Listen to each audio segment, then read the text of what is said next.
Hello guys, welcome back. In this video I'm going to show you how you can easily allow access to your photos to Facebook app. Be sure to watch the video to the very end so you don't make any mistakes, and of course do not forget to like this video and subscribe to my channel.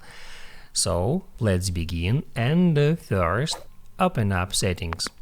Then scroll down until you find privacy and security.